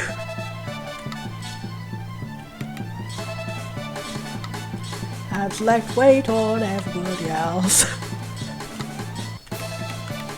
Seriously, why is there no button to just go and end turn? Like, why did that one thing pop up and it never popped up again? I can't find a button to make it pop up. It just automatically happened once and then never happened again on purpose. Okay. And then Gates will stand there and you'll go in. And we all stand together as friends in a random assortment. I will leave the characters here because I feel no negativity towards them. I just also don't particularly care. I'm sorry I'm judging you so much, generic people. Okay, a new background! Hooray! They ran to the woods that we were risky to pursue. That's twice in a row we've just gone, and well, we can't defeat him yet. Is the next chapter also going to be and then we continued fighting them? It's also so weird, like, if the first 3 chapters are going to be, and then we continue fighting the same set of guys and we fight more of them every time, why wouldn't you frame that in the plot as, and then we continued pursuing them, rather than, and then we gave up, and then we walked into a tavern and we went, let's go take a random job, and then someone else walked in and said, hey, here's a job to go pursue the same guys from last time. There's so many structural things that could have been done to make us a more engaging opening. Let's say we're done for now. Please, can we go do something else? Man, they got away, that sucks, but it's nice to know we can totally beat him fighting-wise. Yeah, if we've driven him this far, that should be good enough. Okay, that would also be a really big letdown if it was like, and then we've revealed their secret boss, wow! And then we just don't defeat them and we'll leave it till later. Did a good job, but townspeople can use this as a place of rest. I'm sure they'll be delighted that we achieved nothing and failed. Have I provided help to the people? Well, I guess we shooed them out of the place so people can go pick their random herbs. Yep, you're a fine fighter, well done. I see, I'm happy. Okay, at least we got some progress of them bonding a bit more, he's a little bit less tsundere. Grits, would you mind having me on your team? You want to join later? Okay, why? Because we already did during the battle. Again, did you just play Fire Emblem Awakening? Because this is also really resembling of an event that happens really early on in Fire Emblem Awakening. There is one point in which you meet a character during cutscenes, and then she's like, oh, I'm not sure if I can fight. And then, midway through a battle, a few turns into a battle, she comes along and it's like, I'm coming along, I'm going to help you because I care about you, even if I'm not confident in my ability to fight. And she has a really cool cutscene where she rescues Chrom, flying in on the big Pegasus, and it's like, wow, the one who didn't have confidence actually has really cool battle skills. And it's a cutscene, it's a moment, it does something for a character. And I feel they just went, you know, that's what we should do as a Fire Emblem game. We have to have the one in Chapter 2 who delays joining for a few moments. And we didn't think of a reason why. Especially this bit, and then after the battle we have a conversation where she joins formally for real. The reason that happened in Fire Emblem Awake, it's a bonding moment, it's like, everyone's like, wow, Sunia, you really made this character growth, and it's like, now I have the confidence to say I really do want to join you, and there's a bit of a shipping moment between her and Chrom, because she's one of the potential romance options for him. And, yeah, instead of just, I've foretold it'd be more amusing to go with you, I'm the flirty one. Sure, but we're not a proper team, you know. Well then, perhaps we should become one. Is it gonna be, and then we'll have a team name? Leah? If Leah's on board, then okay, the three of us kinda are like a team. This also doesn't make much sense in the universe. Why didn't you already have a team name when these are already all your friends you already adventured with? What is it about Leah joining that makes it now formally a party? It would make more sense if there was a reason we had like a big bonding moment or something, or like that was established like, oh, they're friends but they're a bit distant, he's distant because he's tsundere, he doesn't want to formally join them. We could have had that be the introductionary scenes. They're all very friendly to him. Oh, we've asked you a million times to join us, let's ask again. Oh, haha, you guys, you know I'll never join you. And then we have character progression. Somehow Leah comes in and talks to them and makes them all admit about their feelings, and then we go and wow, you've had a real positive effect on our team, Leah. And I don't know, man, it could have been something. It could have been something. A team, that gives me a nostalgic feeling. Okay, does he actually have some kind of angsty reason for being tsundere? And he was formerly a knight or something? Give me something, give me something. Okay, we'll all meet up tomorrow. I'm not sure what our goal is, but if there's many, we'll probably find some. Yeah, and again, it's not very dramatic or good, and we've formally become a team, and we have no reason for this, and we have no particular goal. We haven't even explained why Leah is here and what she's searching for, and we're not. It could have been just, and our goal is to go take revenge on the leader of these bandit guys, these bandit noble guys. They didn't even go for the twist. They were fake nobles. They were just bandits. Like, that would have been something. They didn't even go for that thing. I thought like, it would have been a funny scene, and haha, the fat guy walks into the trap, and that's how it shows you where the traps are. So many little things. Like, I was like, that would be the most predictable thing to do, but at least it would have like gameplay and story integration. At least it would do something, and it didn't do it. And like, I'm torn between like, well, at least you didn't do the most stereotypical thing, and then also you didn't do anything else to fill that slot. You didn't do anything. What is anything? Why is anyone working together? Why do people care about each other?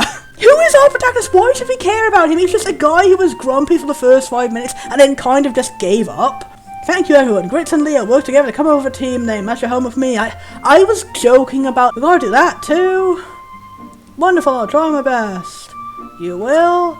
After driving off a scoundrel with their new ally, Elena, Grits' team celebrated at the Golden Galabor as usual. The people of the town thanked them and paid them a reward they sought. And we're not going to show it on screen because we don't have that much money to have, like, more entry seaports. You could have just had the same grandpa and been like, I'm a new grandpa from town number 2. Only now we're being told that the currency is faster. And again, the long pause and the sudden cut when it goes to... At least this time I know I'm in the save thing. It jump scared me with a save thing, so I didn't know I could save. Now I'm saving. There we go. We're driving off for scoundrels taking up residence in the hills, Gilts and Grits and company. I'm going Gilts. I want to play Dragon Quest Monsters Joker instead. Anyway, Grits and company and earn some renown in country Sarimo. Eleanor would also decide to accompany them, and they gather together in the bar as usual. The team is a little different, but the addition of 2 women sticking out somewhat in the bar. Well, we've only added 1 woman. Why were you not sticking out last chapter in the bar? If apparently it's so unusual to have women on a team and are fighting. Fire Emblem didn't have that. Fire Emblem has like sexism plots sometimes, but doesn't have the idea of like women can never fight ever. Where is that coming from? Why was that not in any way fortunate of any of the previous scenes? Anyway, I mean, I guess I was for everyone going, that's unusual for you. Is that your girlfriend? I suppose. Little twin stars. The main work in the town is fucking off, and Bonford doesn't want to play anymore. How do I get out? Pressing ESC, which was paused during the battle, skips the entire fucking cutscene, and it never in any way tells you that happens. What is up in this game, like, over-tutorializing something and not explaining any of them? We lose if Nini falls. I have no idea who the fuck Nini is. Apparently it's this extra person we've just joined. Okay, how do I get out? How do I get out? There's a save, and there's no load, and there's no exit. I'm pressing ESC as much as I can. Can I bond now? We still can't bond with anyone. What's the point? Okay, who is Sho? That doesn't look like a little child from that icon. That looks like, I thought it was like a thief lady with like short cropped hair, like a crop top or something. That really doesn't look like the same person. But the colour scheme is the same. Maybe that's the sister of that person. How do I get out? This is their hideout. I don't know. Pressing that skips. Okay, how do you get out? How do I get out? Back to title. Okay. Save, save, save. Get me out. Get me out. Go, please. Free me. Wait, what is Reminisce? Okay, look like I'm bonding scenes. We haven't even unlocked bonding scenes yet. Okay, is this game like really long? Does it take a long time to even unlock bonding scenes? Like, there's really nothing for me here right now. The intriguing aspect, the idea of having that unique gameplay is just gone because he's a fucking optional protagonist. You can just play with anyone else who has normal gameplay. It takes so fucking long to walk him over to anyone and do anything. And the story is boring and generic. We have no real motivation for what we're doing it. I know there's some games like you start, you don't have a group, you don't have a goal, you don't have a big enemy to fight or anything, but usually in this case you have like a really bombastic set of personalities. It's entertaining to see them, like you don't even care that the plot hasn't progressed yet because, oh yeah, we're having a fun time. But for now it's just kind of like we're wandering around doing generic JRPG quests and saying anime things, and I mean, trying to not be too negative, but yeah, I'm out. This is not my kind of thing. I should have just stopped after the first tutorial. Honestly, that's been my experience of Random RPG Maker so far. It's been like, well, I can't judge it on the first 30 minutes, and then every game I've forced myself to play the whole way through when I wasn't enjoying it has turned out to be bad. So I'm going to trust my gut for this one and say, this is not a bad game. This is a perfectly serviceable Fire Emblem fan game. The artwork is great. I said that I like the art style with a very thin line art. It looks lovely. There's a little bit of inconsistency issues with certain characters. Maybe that's in the spirit of Fire Emblem. Maybe the idea is to exaggerate what we have in Fire Emblem where some characters look very different. The interface looks nice. It's not super functional. There are a few strange choices. If you are into this yourself, you might enjoy this. Maybe it gets better later on. Maybe once you have more of a driving plot and what's going on, it's better. Or maybe you just really like these tropes and you have a fun time. For me though, glad I played this for this stupid little marathon thing and didn't actually try and play this on my own because I probably would have just not had a good time. Wow, I've gone 1 hour and 39 minutes. I've really played way too long on that one. Okay, the entirety of this first episode will just be this one. I may do more of these in the future and I'll handle things better that time. In conclusion, I'm now happily know I don't like this and I can uninstall it from Steam. Hopefully it was fun. Okay, totally optional end to the video. When I was editing, I went back and I thought about this more. I'm gonna ramble my ideas, my reasons why I think, in particular, Fire Emblem Awakening handled the intro better, and also my script doctory type suggestions of how I would rewrite this intro for this game to basically convey the same information while also getting a little bit more hype for the characters. These are all just my personal opinions. I don't actually think I'm a better writer or anything. I don't think I'm like the perfect game making person. I've never made a game. It's just more sort of, these are Bonford's particular tastes. So if that's something you're not interested in, then you can just leave the video now. If you do want to sit around for me and my nonsense, I hope you double enjoy why I find this story so non-engaging compared to what you're used to in Fire Emblem. For an example, for a set reference, in Fire Emblem Awakening, right from the start, it's like, whoa, I'm a person with amnesia, what's going on? Why is the only thing I can remember the name of this guy Crom? Oh, this guy Crom is the leader of a band of rebels who is fighting for goodness, and oh, he's also a prince guy. And oh no, a big portal appears in the sky and the bad demon undead risen things, the main early enemy of the game, are now here and we are fighting them. Like, what's the mystery of this? What's the mystery of my identity? What's the mystery of this casual prince man and the war he has to fight? Who is the real enemy causing all of these things? At least 3 different things that are really interesting in just the first 2 chapters alone. Also a little bit I only thought about now while revisiting the cutscene footage. I really like this little establishing moment. First of all, great cinematography. They make the first cutscene of the game where you meet Crom be from first person because it fits well with the fact that you can just customize your character while also being mysterious. Like, you have amnesia, you don't know who you are until the next cutscene where you see who you are, which is whatever the player picked you to be. But also, it lets you have this great moment where Crom goes, oh hey, innocent normal civilian, take my hand, I'll save you. And then you take his hand and you see you have some kind of mysterious tattoo, which is the only clue so far to your amnesia. And that's a mystery that will carry for you for the rest of the game, and once you start recognizing that symbol elsewhere, you'll start putting pieces together, and it's great. It's a tiny little detail, but it shows that even the smallest things, like 1 or 2 frames of the cutscene, were planned in ways to go, how will we make the player be instantly hooked? And you also get introduced to new characters in ways that establish their personality really fast. Like, one I really liked was the second or the third battle. It takes a little while to get introduced to the rest of Crom's team, his established friends he already had before. And it isn't just literally, oh, okay, the plot has started. Let's walk into a room. Here are all Crom's friends he already had before. It's a battle is happening. We're in extra trouble. Oh, Crom is like, I have more allies. And then they run in, and it happens in the first few turns of the battle. Like, every now and then, one will come in and a little thing will happen. We have very nice, quick, punchy establishing scenes of the characters, like 1 or 2 lines showing what the personality is through interacting with each other, not just like either saying it or not showing anything at all. In Fire Emblem Awakening, it's, oh, here's Sully, she's the female knight who's tomboyish. You can tell her because she comes, she's like, oh, I'm tough and I'm gonna help. And then she bounces off of Virion, the other guy who was the foppish, flamboyant, fancy nobleman archer guy who's very stuck up in sexist ideas about women and flirts with everybody. And he's like,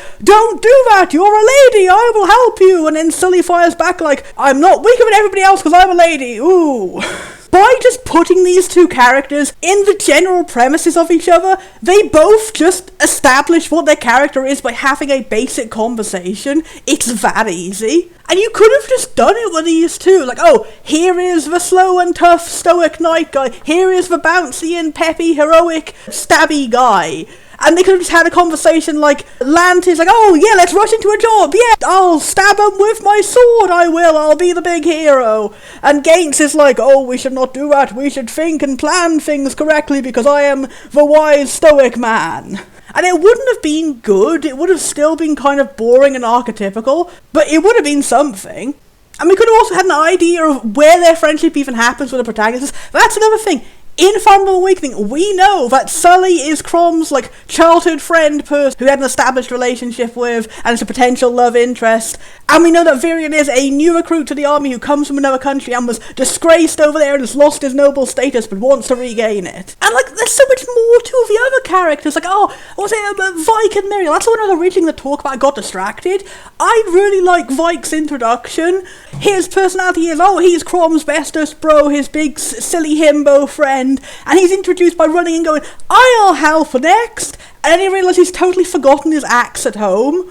And then Muriel is a very serious and studious magician lady in her 40s or something. She's very cool, I really like Muriel. And then she comes in like, I'm going to help you out, dude, you're an idiot, here's your axe. And I just found that so great how they established a character moment through the gameplay, through the axe guy just not having a weapon equipped when you first get him. And it was also good that you have these two technically, like, characters who can be both ranged and they're both introduced at the same moment. It's like, they put effort into thinking, what pairs of characters would be both entertaining in the story way and also in a gameplay way to be introduced at the same moment in the same battle. Because, in Fire Emblem you can get ranged throwing axes. Vike was really good at those, I really liked that. I had a lot of good use of him in my party, being both up front and 2 spaces away, both be able to hit with high strength attacks. Anyway, I'm going off topic. I liked Awakening a lot. It has a lot of flaws. I can also complain about Awakening a lot, but the flaws are not the characters are uninteresting. The characters fucking save that game. So help me God.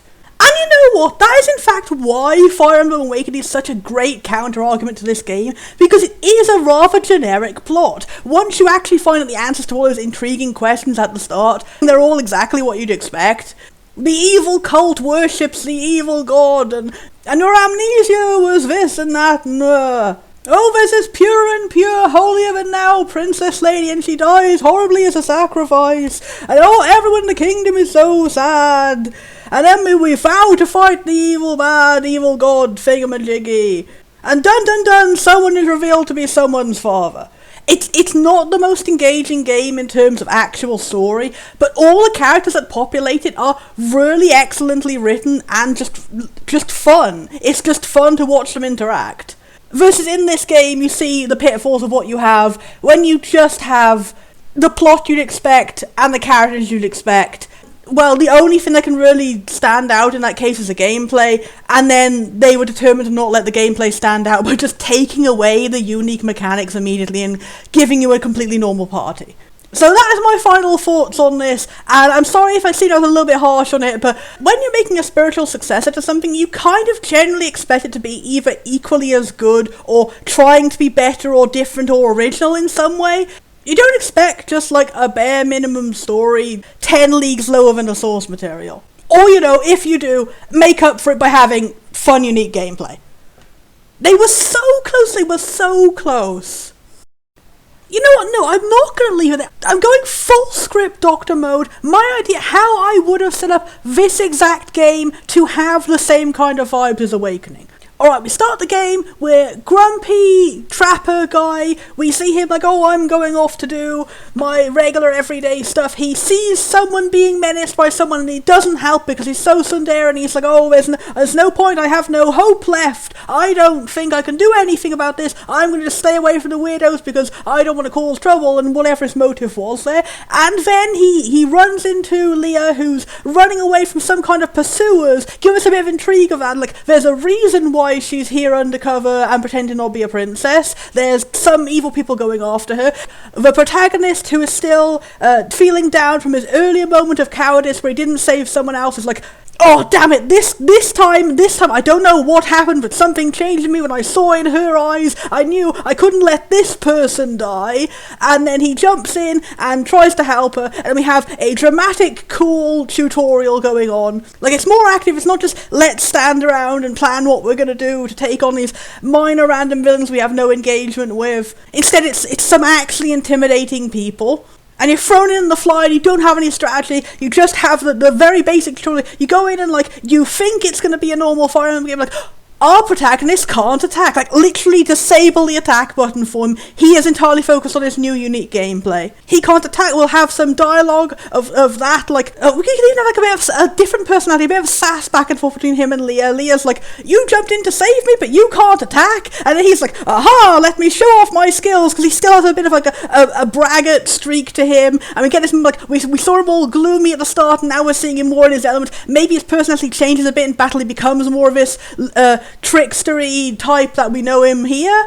And he has a cool moment where, instead of just having a big tutorial box pop up and tell you exactly how to use the traps, a cutscene shows you how to use the traps. Like, the first trap is free, he automatically disables one of the enemies. You learn through doing.